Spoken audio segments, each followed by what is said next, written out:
하나님 말씀 묵상하겠습니다.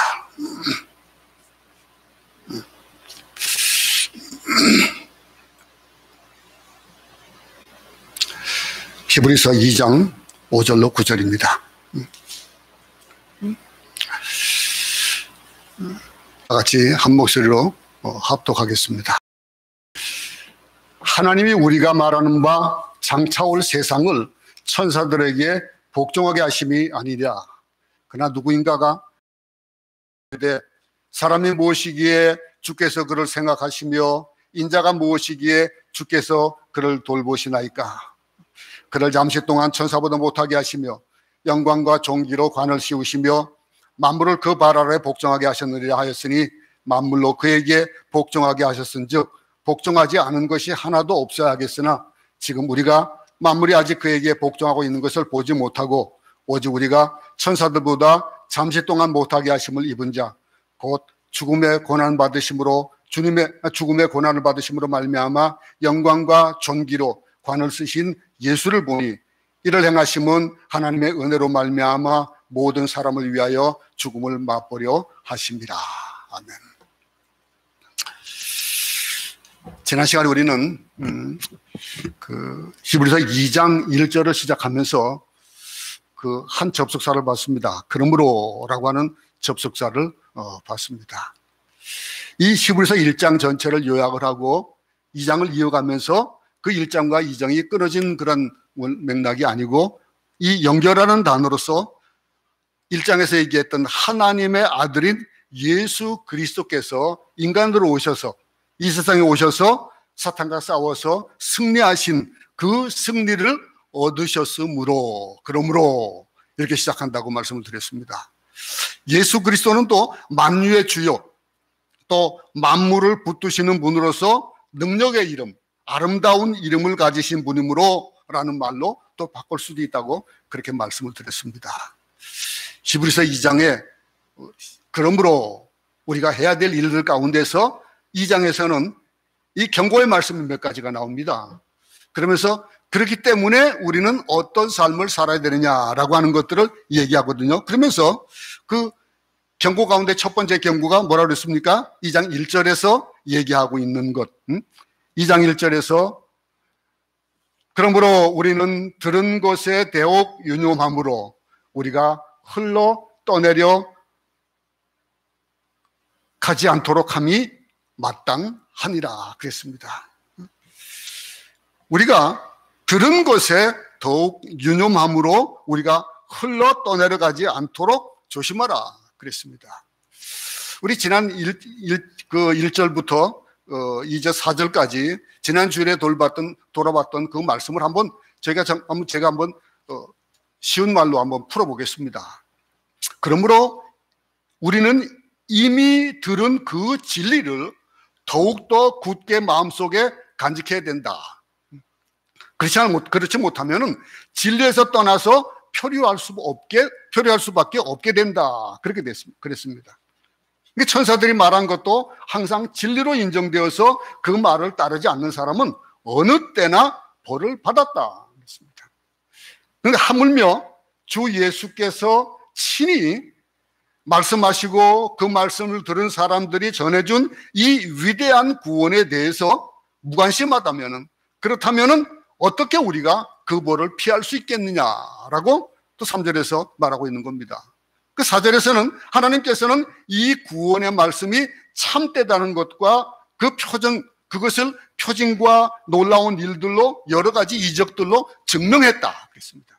증명했다. 또 성령께서 믿는 사람에게 주시는 특별한 능력으로 분명하게 증명해 주셨는데 하나님께서는 이 특별한 은사를 우리들 모두에게 나누어 주신 것이다 그랬습니다.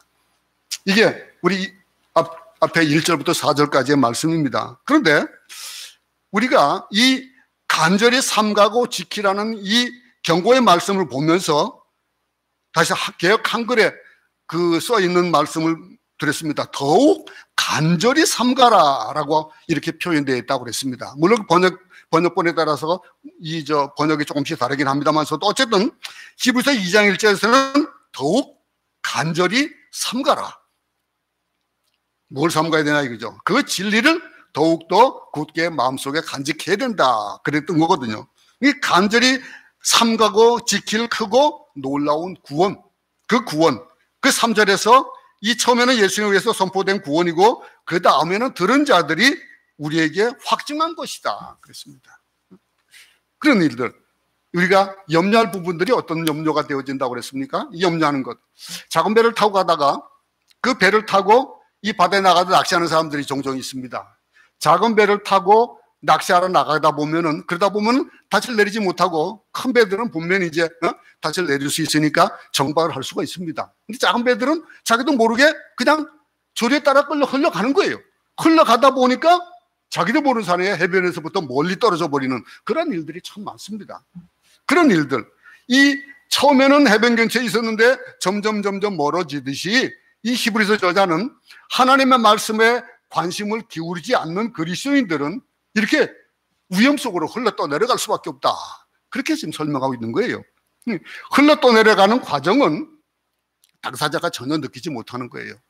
전혀 느끼지 못하고 점진적으로 가는데, 내가 주님에게서 시선을 떼고 그리고 게으른 습관에 빠짐으로써 불신자와 다름없는 그러한 생활을 참 하기 쉽거든요. 이 세상에 우리가 살다 보니까 그럴 수밖에 없습니다.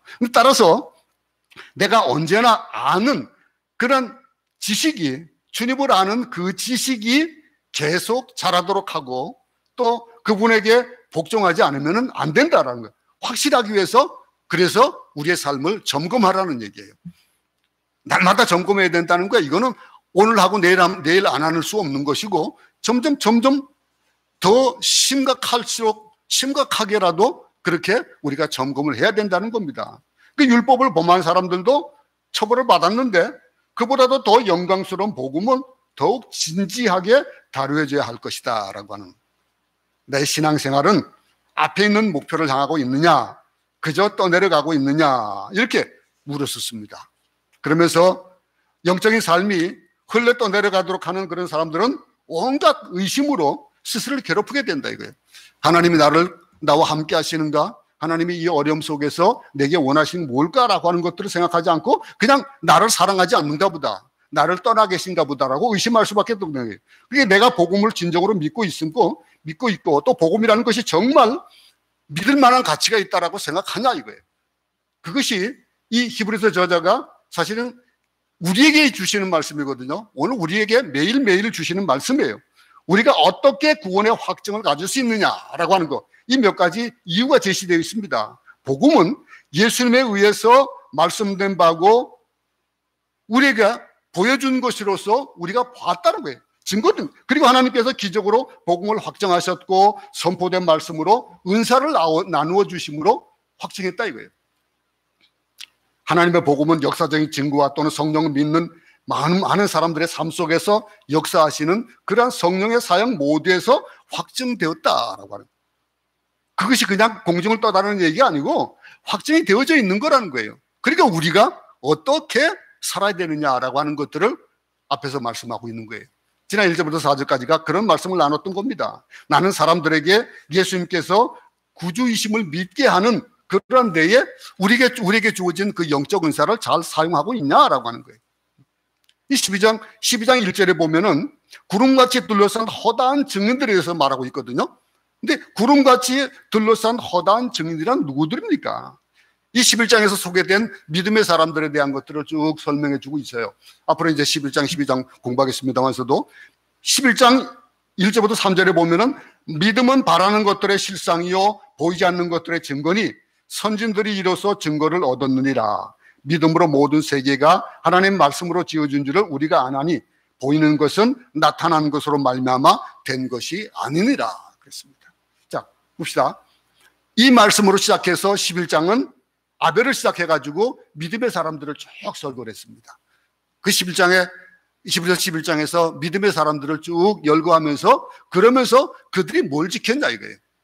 어떤 믿음을 지켰냐라고 하는 걸 예를 들어 준 거예요. 그러니 이 12장에서 이들을 가리키면서 이어서 12장 넘어가면서 구름같이 둘러싼 허다한 증인들이 이 놀라운 큰 구원을 전했다 이거예요.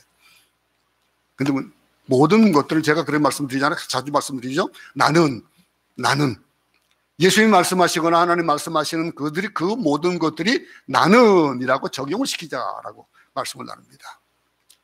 이 구원을 확정해 준 사람들은 이들뿐만이 아닙니다. 예수님과 함께 했던 12 제자들이 있었고, 이 구원은 우리에게 주신, 약속해 주신 것일 뿐 아니라 모든 기적들로, 이적들로 확정해 주었다 이거예요. 그러니까 흔들지 말라 이거예요. 우리 믿음이, 그 믿음이 흘러내려가지 않아야 된다 이거예요. 이 놀라운 구원을 적당히 포기하면서 또 아예 폐기하고 살아가는 사람들이 없잖아 있다는 거예요. 요즘 같은 어려운 시대에 우리의 믿음을 지켜나가기가 참 쉽지 않습니다.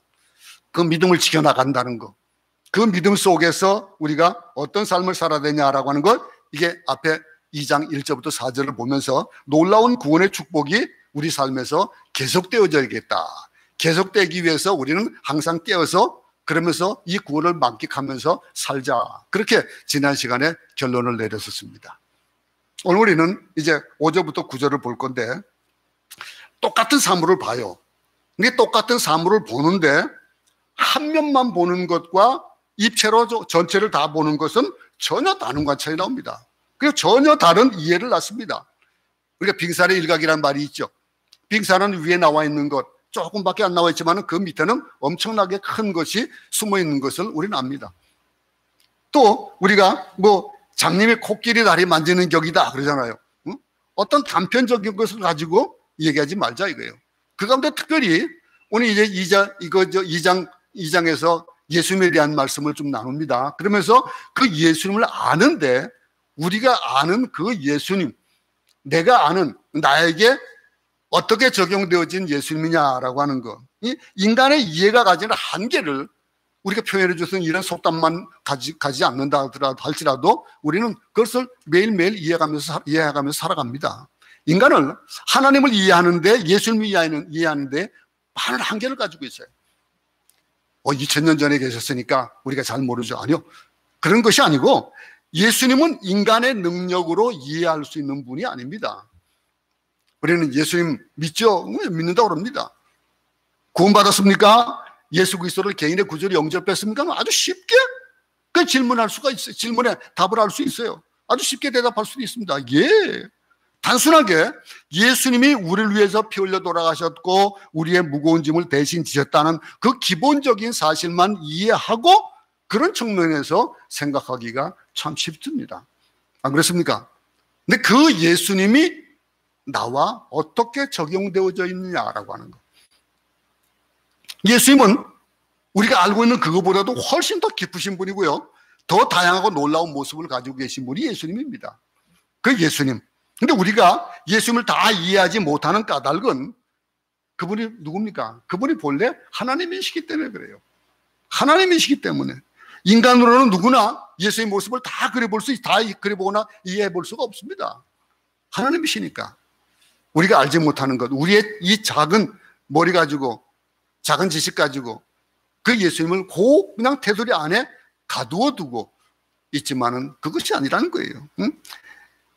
우리가 예수 그리스도를 사랑하고 믿고 이해하고 깨닫게 된 것은 그분이 우리 인간으로 오셨기 때문에 그걸 우리가 그만큼을 이해하는 거예요.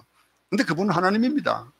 오늘 이 본문에서도 이 4절부터 5절부터 9절의 말씀이 하나님이 우리가 말하는 바 장차올 세상 얘기하잖아요. 이 세상을 천사들에게 복종하게 하심이 아니니라. 이렇게 시작되는 이 말씀을 한번 우리가 우리말로 한번 이제 쉬운 말로 다시 한번 설명을 드리겠습니다. 한번 5절부터 9절 한번 보시기 바랍니다. 이거 보면서 한번 제 말씀을 들어보시기 바랍니다. 우리가 말하는 미래의 세계는 천사가 지배하는 세계가 아니다 이거예요.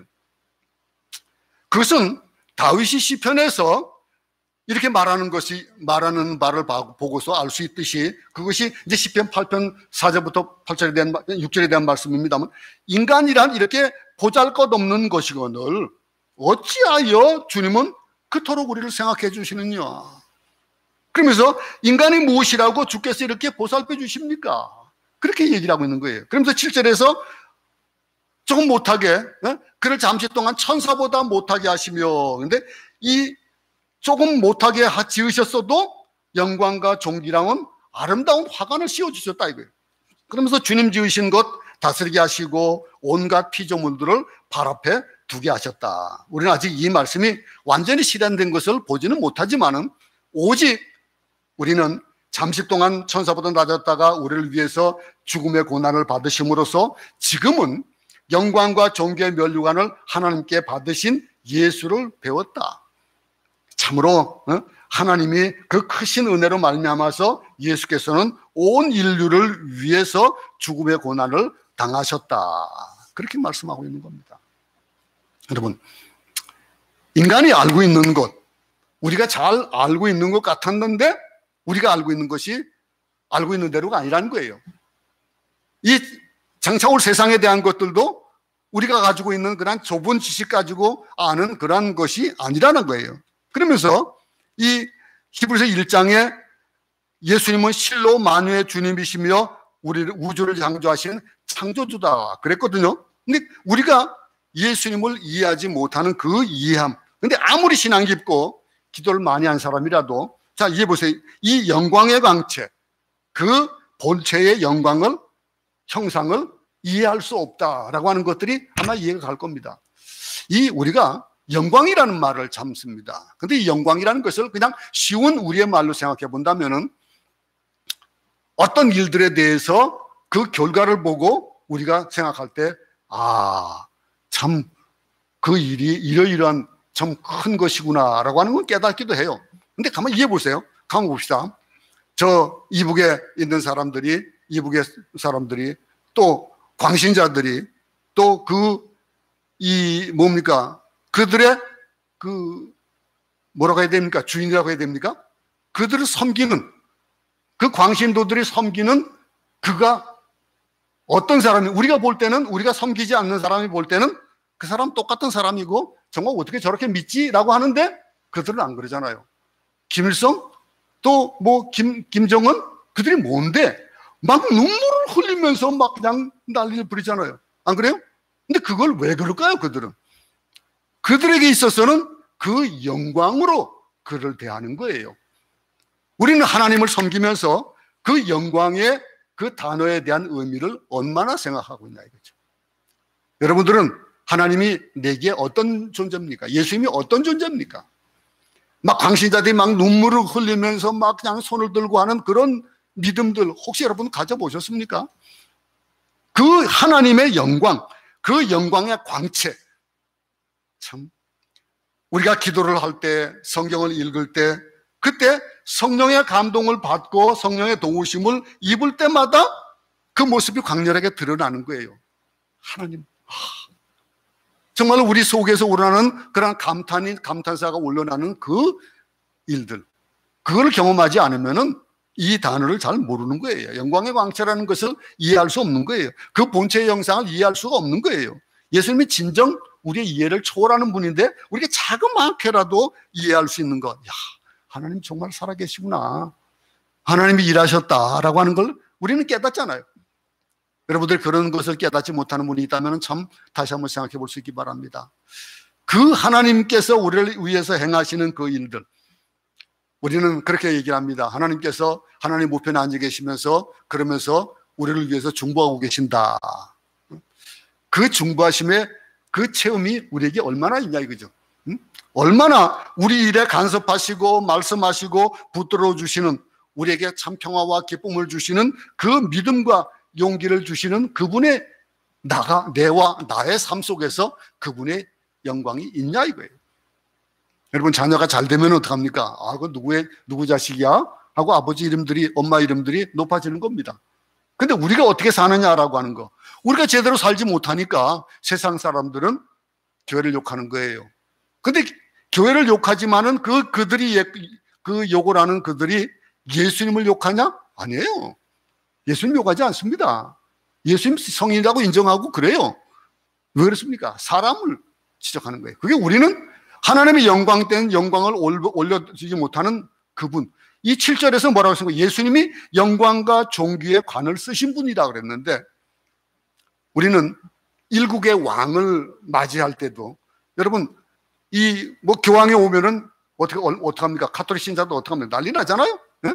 근데 그런 이 영광과 존귀의 관을 쓰신 그분으로서 우리는 그분을 대하는 그런 자세라면 우리의 삶이 그렇게 나타나야 되는 거예요. 그 삶. 이 말씀을 우리 시편 8편에 나오는 다윗의 고백을 인용하잖아요. 그게 예수님에 대해서 하나님께서 잠깐 동안 천사보다 못하게 하셨지만 곧 영광과 존귀로 관을 씌우신 분이다. 이렇게 설명하고 있는 겁니다. 인간은 모든 피조물들을 다스릴 고난을 받았습니다. 근데 죄가 세상에 들어옴으로 말미암아서 그 안에서 그들의 능력을 완전히 발휘할 수 없게 되어버린 거예요. 우리 모두가 그런 거예요. 근데 예수님께서는 십자가상에서 완전히 복종하심으로써 최고의 지위를 얻게 되셨고 하나님께서 만물을 그에게 복종케 하셨고 영광과 존귀로 관을 씌우셨다. 근데 세상이 보는 눈은 예수님의 십자가 달리시는 것, 그걸 어떻게 볼까요? 가장 초라한 것을 보지 않겠습니까? 가장 정말 추한 것으로 보지 않겠습니까? 그런데 그 십자가 상에 우리를 위해서 복종하신 그 죽으심으로 인해서 우리에게 주어진 것, 그 큰 구원, 그걸 우리에게 지금 일깨우라는 거예요. 그러면서 실제로 그것을 악인들이 이 세상을 지배하는 것처럼 나타나는 그런 것들, 근데 그런 이 세상의 모습을 보면서 우리가 불안해하고 정말 하나님 살아계셔? 하나님 나를 위해서 어떤 일들을 하시는가? 이것을 내가 느끼지 못한다면 어떻겠냐 이거죠. 그러면서 9절에서 예수님은 죽음의 고난 받으심으로 말미암아 영광과 존귀로 관을 쓰신 분이다 설명하고 있습니다. 그러면 높은 것, 어떤 좋은 아주 영화로운 것들을 나타내고 받는 그 영광의 관이라면 올려드릴 수 있을 겁니다. 근데 예수님은 십자가에 달리신 것으로, 그러면서 예수님을 설명하는 중요한 단어 두 가지가 나오는데 하나는 영광이에요. 두 번째는 뭡니까? 존귀예요. 영광과 존귀.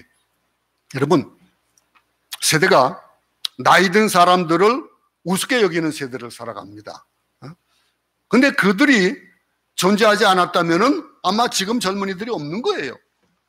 우리나라 같은 경우도 제가 나이가 들어서 세상에서는 꼰대라고 하는 소리를 지금 하는지 모르겠지만은 우리 선조들이 그만큼 열심히 살았고 배고팠지만은 그 배고픔을 채우기 위해서 사는 것들이 아니고 어떻게든지 바르게 살려고 노력했기 때문에 지금 이 결과가 나타났고 우리나라가 그만큼 살 수 있게 되었다라고 하는 것들을 젊은 사람들이 인정하지 않아요. 그런데 이 영광이다라고 하는 거, 존귀라고 하는 거, 이 단어를 보면서 생각해 보세요. 저희는 어릴 때 어른들을 존경했습니다. 선생님들을 존경했습니다. 그래서 선생님들은 화장실도 안 가시는 분인 줄 알았어요. 어떻게 그런 우리가 생각할 수 있는 그런 것들로 그분들을 표명할 수 없는 그런 것들이었던 거예요. 근데 우리는 어떡합니까? 지금은 어른들이 존경을 받지 못하고 그리고 존경함을 여기지 못하고 삽니다. 근데 오늘 이 영광이라는 것이 뭘까요? 이건 본래 하나님께 속한 거예요. 영광이라는 거. 하나님의 속성이에요. 영광은 하나님께만 있습니다. 하나님의 거룩 안에 존재하는 거거든요. 인간은 거룩하지 않기 때문에 하나님의 거룩을 다 상상할 수가 없어요. 영광이라고 하는 거, 이 영화라고 하는 거, 여러분들 우리가 가지고 있는 영광에 대한 거, 영화에 대한 것들은 우리의 편협한 생각으로는 어떤 형체를 볼 수 있는 그런 것들을 얘기하지만은 그러나 이건 아니거든요. 예수 그리스도와 성령이 이 정결케 하는 역사를 통해서 우리에게 보여주심으로써 우리 속에서 하나님을 향한 영광. 그래서 우리는 어떻게 합니까? 하나님 예배드립니다. 영광을 올려드립니다. 라고 하는 찬양을 올릴 수 있는 거예요. 모세가 하나님의 산에 올라가가지고 40일 동안 하나님과 함께 있었습니다. 하나님과 만나고 나서 거룩하고 정결한 후에 내려왔더니 어떻게 했습니까? 어떻다고 표현했습니까? 그 얼굴에 광채가 있다. 영광이 있다. 영화로웠다. 이 영광의 광채가 나타났다라고 기록하고 있잖아요. 응? 그럼 빛이 나타났다는 거예요. 우리 인간들 가운데서도 깨끗하게 사는 사람은 하나님의 거룩과 영광의 모습이 그림자처럼 그에게 나타납니다. 저는 얼굴이 좀 약간 많이 안 좋습니다. 내 얼굴을 보고 어떻게 온화한 그런 걸 찾아볼 수가 있을 것이며 어떻게 내 얼굴을 보면서 그냥 야, 은혜스럽다. 요즘 제가 그렇게 참 얼굴이 그렇게 지 못해서 참 하나님 앞에 참 죄스러워요. 근데 어떤 사람 보면 어떻습니까? 야, 저 사람 정말 목사 맞아.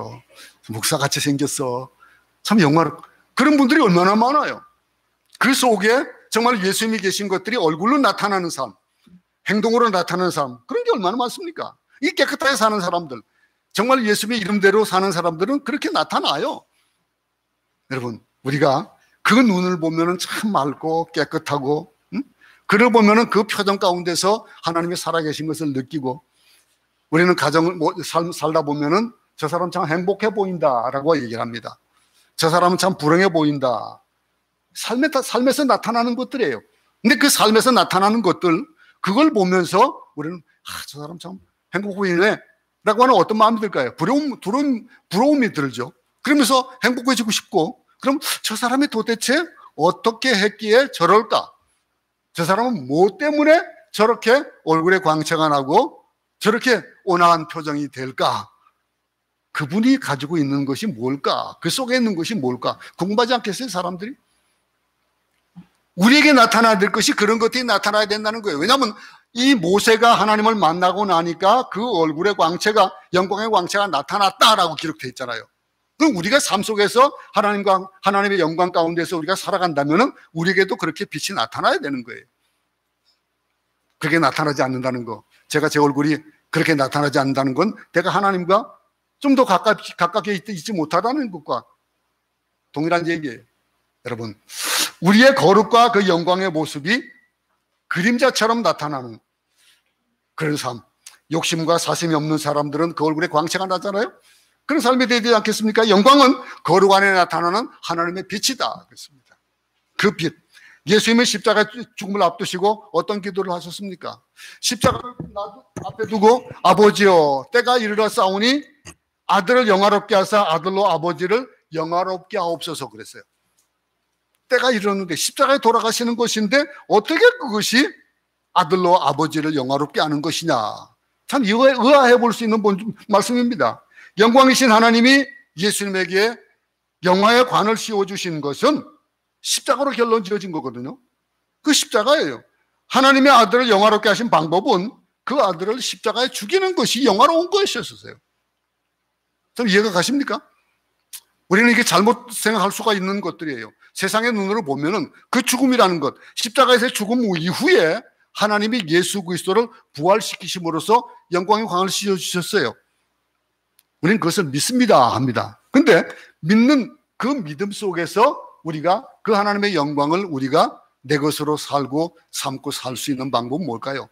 그것이 예수님이 돌아가신 그 이유에 대한 것, 나를 구원하시기 위한 것이라는 것이 내 속에서 어떻게 느껴지냐에 따라 가지고 우리는 달라지는 거예요. 그리고 이어서 어떤 단어가 있습니까? 예수님을 설명하는 단어 가운데 하나가 뭐라고 했습니까? 존귀라고 했습니다. 영광과 존귀였습니다. 그럼 존귀라는 말, 하나님의 거룩 안에 있는 것이 영광이라면은 그 거룩과 영광이 나타나는 그런 상태가 존귀예요. 우리가 존귀함을 받는다라고 하는 거, 공경함을 받는다. 그러면 공경할 만한 사람을 공경해야지라고 하잖아요.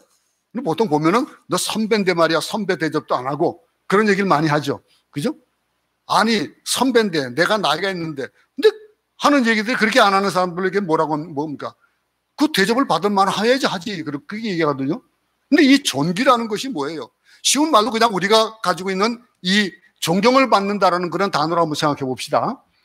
우리가 존경하는 사람들이 어떤 사람입니까? 내가 그렇게 살지 못하니까 그렇게 사는 사람을 보면서 야, 저 사람 참 존경할 만하다 그러죠. 존경한다라고 하는 거. 여러분, 이 존귀 안에는 최고의 명예와 존경과 귀함이 있는 거예요. 하나님이 예수님에게 영광의 관을 씌워주셨다. 그 영광과 동시에 존귀의 관도 씌워주셨다라고 한다면 우리는 얼마나 주님을 존귀하게 우리가 공경하고 살아갑니까? 그 공경하는 것들, 우리가요 어른들하고 있으면서 함부로 말하지 않습니다. 어른들이 있으면은 몸을 좀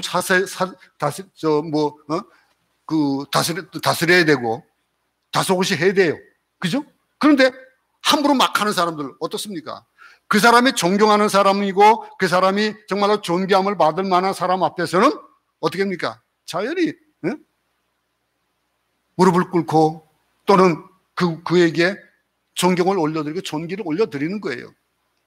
참 귀한 얘기를 들었습니다. 제 딸이 지금 이제 이사를 했는데, 이사한 곳에 아이들이 전학을 갔는데, 전학을 간 곳에 선생님이 너무 좋더래요. 교장 선생님이 흑인인데 가니까 딱 아이들 눈높이로 무릎을 꿇고 앉아가지고 애를 보면서 눈을 대고 얘기를 하는 거예요. 어떻습니까? 그런 사람에게 존경이 가지 않겠어요? 그 눈높이를 맞춰준다라고 하는 거. 근데 예수님은 우리에게 영광과 존경관을 쓰고 계신 분인데 우리에게 어떤 대접을 받아요? 예수님 저 한쪽에 계세요. 내가 알아서 할게요. 그렇지 않습니까? 혹시 우리 삶 가운데서 예수님께서 우리에게 주시는 것들, 성령 받은 거룩한 성도들이 하나님의 말씀으로 깊이 들어갈 때면은 언제나 그 영광과 존귀를 높이 부르지 않을 수 없게 되어 있습니다. 여러분들은 찬양하면서 그 찬양을 어떻게 부릅니까? 하나님 앞에, 예수님 앞에 있다고 생각하고 부른다면 우리가 찬송을 어떻게 부르겠습니까? 이게 찬양이에요. 우리 영광 올려드리는 거. 주님 영광을 받으시옵소서 그러면서 주님 영광 받으시옵소서 그러면서 다리 덜덜덜 떨면서 이러고 있겠습니까? 어떡합니까? 우리의 삶 자체가 그렇게 되어져야 된다는 거예요. 주님 존귀를 받아주시옵소서라고 고백하며 찬양할 때 어떤 모습일까요? 그것이 아마 김일성이나 또 김정일이나 또는 김정은이나 그들을 바라보면서 막 눈물을 흘리면서 하는 그들의 모습에서 우리는 아마 조금 이해할 수 있을 거예요. 예배라는 하나님 만나는 경험입니다. 하나님께 드리는 산제사거든요. 이를 통해서 우리는 하나님의 영광과 존귀의 그림자를 경험하게 되고 그분께 영원히 영광과 존귀의 찬양을 올려드리게 된다라고 하는 이 영광과 존귀에 대한 의미를 생각해 볼 수 있기 바랍니다. 그거는 뭐예요? 그건 나와 밀접한 관계가 있는 거예요. 내가 어떻게 하느냐, 이 영광과 존귀라는 것들은 내가 하나님 앞에서 하나님을 우리가 어떤 자세로 그분을 모셔야 되느냐라고 하는 것들을 나타나는 거예요. 이 히브리서 기자는요, 예수님이 받으신 하늘의 영광과 존귀를 이해하기 위해서는 어떻게 해야 되냐라고 하는 것들을 얘기해 주고 있어요. 땅의 고난과 죽음을 이해해야 된다라고 이해하고 있어요. 이 말은 뭐냐면은 예수께서 왜 십자가에 돌아가셨는가, 예수께서 십자가에 돌아가심으로 어떤 결과가 있는 것인가를 그냥 딱 어떤 선을 그어놓고 그건 그거고 나는 나다라고 생각한다면 이해가 안 된다는 거예요. 이해하기 위해서는 이 고난을 생각해야 된다는 거예요. 이 오직 죽음의 고난을 통해서 하나님의 영광과 존귀가 나타났다라고 하는 것. 이 영광과 존귀의 예수는 동시에 이 죽음과 고난의 예수로 연결되어지는 것이다. 이렇게 얘기를 하고 있는 겁니다. 오늘 말씀이 조금 쉽지는 않습니다. 그러나 그런 속에서 이걸 설명하기 위해서 시편 기자가 시편 말씀을 인용하는 거예요. 응? 보세요. 사람이 무엇이간데 이 천사부터 이 만물을 그 발을 복종하게 하셨느니 만물로 그에게 복종하게 하셨느니 복종하지 않은 것이 하나도 없사겠으나 지금 우리가 만물이 아직 그에게 복종하게 해서 보지 못한다 그랬거든요. 그러면서 뭐라고 얘기하고 있습니까? 보세요. 그 구원을 등한히 여기면은 어찌 그 보응을 피하리요 그랬습니다. 그러면서 우리가 얘기해 주는 것, 이 사람이 누구냐라고 하는 것, 인자가 무엇이기에 주께서 그를 돌보시나이까 라고 하는 것. 여러분, 사람이 무엇이간데 주께서 그를 생각하시며 인자가 무엇이간데 주께서 그를 돌보시나이까. 우리 찬양하잖아요, 그죠? 사람이 무엇이간데, 이 찬양이 거기서 나온 거예요. 이 일들, 그를 하나님보다 조금 못하게 하시고 영화와 존귀로 간을 씌우셨나이다. 주의 손으로 만드신 것을 다스리게 하시고 만물을 그의 발 아래 두셨다. 이렇게 시편에서 말씀하고 있는 겁니다. 근데 예수님은 어떤 분입니까? 그분이 이 땅에 오실 때 어떻게 오셨습니까? 마깃간에 오셨습니다. 화로운 집을 다 버리고, 모든 안락한 침실을 다 버리고 우리의 구원을 위해서 마깃간에 오셨어요. 하나님이신데 한번 깊이 생각해 볼 수 있기 바랍니다. 여우도 굴이 있고 공중을 나는 새도 깃들일 곳이 있는데 인자는 머리 둘 곳이 없다 그러셨습니다. 스스로 그렇게 말씀하셨듯이 실로 예수님은 이 땅 위에 머리 들 곳이 없었습니다. 예수님이 이 땅에 사실 때에 12명의 제자를 두셨어요. 근데 12명의 제자, 예수님께서 그 12명만 제자로 삼으실 수 있는 그런 분입니까? 우리가 잘 알고 있는 이 공자가 얼마나 제자를 많이 가지고 있습니까? 3,000명의 제자를 가지고 있었어요. 이 공자가 3,000명의 제자를 가진 것에 비하면 예수님은 지극히 작은 수의 제자입니다. 근데 그 작은 수조차도 어떤 유식하고 능력이 있는 사람들이 아니에요. 공자의 제자들 같이 그렇게 식견이 많은 사람들이 아니에요. 이 제자들은 그 무리는 또 어떤 무리 어땠습니까? 그 무리들은 이 권력층이나 부유층이 아니었습니다. 인기나 세력가들 대신에 아주 평범한 시민들, 그리고 더 많이 그를 따른 그분들이 어떤 사람들이었습니까? 당시 가장 멸시받고 천대받았던 세리나 장리나 귀신 들린 자나 병든 자나 이런 사람들, 그런 사람들, 절망에 빠진 사람들과 함께 하신 분이셨어요. 여러분, 예수님은 그들과 함께 웃고 울으시면서 동고동락하셨어요. 짧은 기간이었지만은 그 신변이 그렇게 넉넉하지 편하지 못하는 상황이었습니다. 근데 그분이 왜 그래야 되냐 이거예요. 인간의 모습으로 오셔서 먹을 것과 입을 것, 잠잘 곳마저 변변치 못한 상황에서도 그 예수님은 최선을 다하셨습니다. 십자가를 지시는 그 일까지도 사람들에게도 최선을 다하셨거든요. 그래서 사랑하시되 끝까지 사랑하셨다 그랬습니다. 끝까지 사랑하신 예수님이 돌려받은 것은 무엇입니까? 그런데도 그렇게 끝까지 사랑하셨는데도 불구하고 돌려받은 것은 배신이었었어요. 인간에게 구원의 은총을 주셨지만 사람들은 그를 십자가에 못 박아라 외쳤습니다. 그 분노를 드러내고 폭동을, 반항을 일으킬 만한 그런 일들을 했던 거예요. 그렇게 배신을 당하셨던 그분인데 결국은 예수님 십자가에 돌아가셨습니다. 그것이 그분의 인생이었고 이 땅에 사시는 동안에 정말로 편안한 날이 하루도 없었고 자신을 위해서 즐기거나 쉬었던 게 얼마나 힘드셨으면은 잠시 쉬는 그 시간에도 기도하시러 올라가십니까? 십자가를 앞두고 할만하시거든 이 잔을 내게서 옮겨 주시옵소서 기도했잖아요. 그런 분이 숨을 거두는 순간에도 하나님이여 어찌하여 나를 버리시나이까 그러셨어요.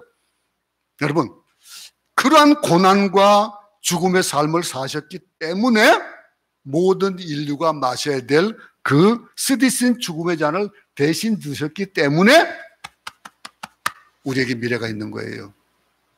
그렇다면 지금 현재 이 세상에서 살고 있는 이 어려움 속에서 우리는 그걸 어렵다 할 수 있겠냐 이거죠.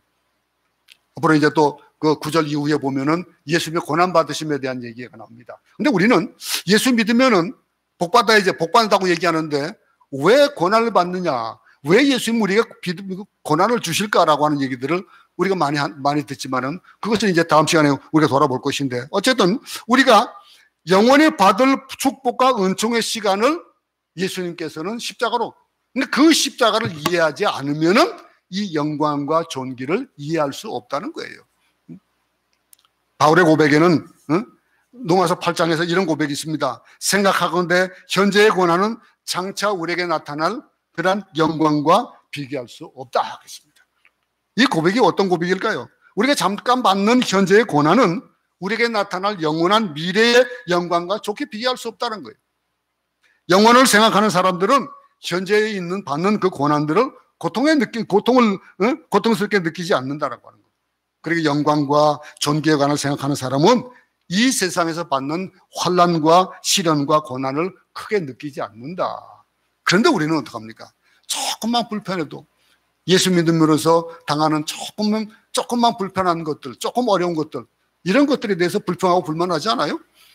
얼마나 참 우매한 그런 백성들입니까?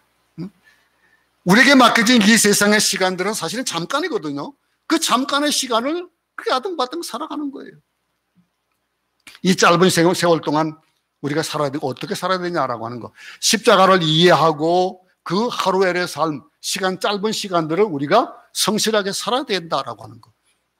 그걸 얘기하는 겁니다. 모세가 뭐라고 기도합니까? 모세가 인생의 연수가 80이요 강건함 70이요 강건함 80이라도 얘기하면서 뭐라고 합니까? 90편 12절에서 뭐라고 합니까? 우리에게 우리날 계수함을 가르치사 지혜로운 마음을 얻게 하소서 그랬어요.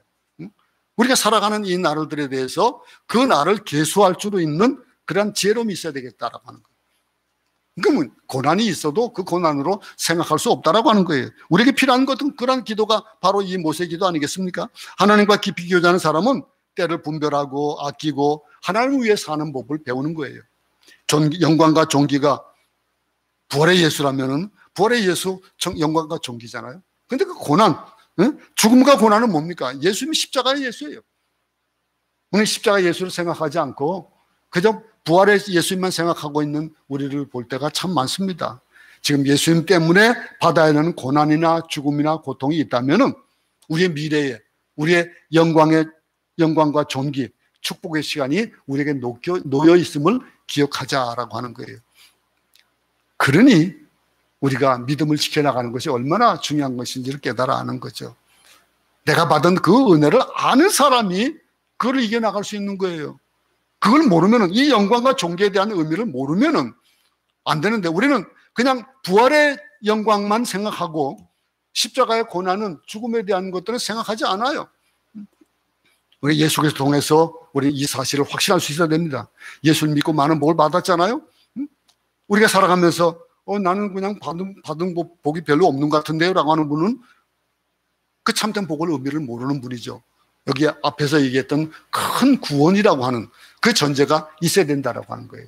그러니 너무 복만 생각하지 마세요. 예수를 믿고 받을 은혜만 생각하지 말고 은혜가 있는 것만큼 고난도 뒤따른다는 사실을 생각하면서 우리는 하루하루의 삶이, 우리의 시간들이 정말로 고난으로 우리에게 다가온다 할지라도 그걸 이길 수 있는 그런 삶이 있길 바랍니다. 오늘 이제 5절부터 9절을 통해서 우리가 깨달아야 될 것이 있습니다. 세상 사람들은 복에 관심이 많지만은 우리 그리스도인의 관심은 고난입니다. 이 고난, 성경은 세상에 너희가 환난을 당하나 담대하라. 내가 세상을 이겼노라 그랬어요. 세상은 너희를 미워하게 될 것이다 그랬어요. 그렇다면은 미워하는 것이 당연한 것이 아니겠어요? 근데 그 속에서 담대하라. 내가 세상을 이겼다 하시는 그 말씀을 듣는다면은 안심하라. 나는 영광과 존귀의 관을 쓴 예수 그리스도다. 내가 고난을 당한 만큼 기쁨 또한 클 것이고 내가 환난을 당한 만큼 하늘의 영광이 클 것이다 라고 하는 약속을 오늘 우리에게 전해주고 있는 겁니다. 고난 가운데서 우리가 무엇을 볼 것이냐. 고난만 바라보면은 언제 이 고난이 떠나가지라고 생각할 수 있겠지만은 그 고난을 지나고 나면은 우리에게 다가오는 것이 뭐냐 이거죠. 쉬운 예로 우리가 뭐 다이어트 하는 거, 뭐 이런 것들도 얘기하고 또 운동선수가 훈련을 하는 그런 것들을 비유하지만은 그런 것과 차원이 다르잖아요. 그것도 그렇게 중요할진데 우리가 받는 이 영광과 존귀에 대한 것들을 위해서 우리가 이 고난을 이겨나갈 때 어떤 자세로 이겨나갈 것인가, 그것을 오늘 본문에서는 우리는 봐야 됩니다. 우리는 천사보다 못한 만물을 지배를 받는 존재인 것 같고 십자가에 실패한 것 같지만은 우리는 끝이 아니라는 거예요. 세상에 사니까 세상 속에서 지배를 받는 것 같은 그런 삶을 우리 살잖아요. 지금 우리가 인간적인 것들을 볼 때 그렇잖아요. 그러나 우리는 그것이 끝이 아닙니다. 끝이 아닙니다. 죽음 후의 부활을 통해서 주님께서 영광과 존귀의 관을 씌워주신 그 하나님을 기억하는 그런 삶이 되어지기 바랍니다. 오늘 하루 삶을 살면서, 이 한 주간 살면서 그분이 이 세상에서 고난받으며 신실하게 살려고 하는 모든 그리스도인들에게 영광과 존귀의 관을 씌워주실 것인 것을 우리가 생각하면서 담대히 우리의 이 삶을 이겨나가는 그런 우리 모두가 되기를 간절히 소원합니다. 하나님 아버지, 참 우리가 영광과 존귀에 대한 것들을 받고 싶습니다. 영광도 받고 존귀함을 받고 막 뭐 더 높여주고 그러고 싶지요. 그러나 그런 속에서 우리가 잊지 말아야 될 것, 그 예수 그리스도의 십자가의 고난을 생각하고 우리가 이 땅을 살아가면서 그 고난의 값을 어떻게 치러야 될 것인가라고 하는 것들을 잘 생각하게 하셔서 우리의 삶이 정말로 고난 속에 있다 할지라도 우리가 힘들어하거나 괴로워하거나 두려워하지 않고 주님이 함께 하시는 그 내가 승리했다라고 하는 그 말씀으로 우리에게 담대하라 하신 그 말씀을 듣고 담대한 삶을 사는 우리 모두가 되도록 도와주시옵소서. 예수님 이름으로 기도드렸습니다. 아멘.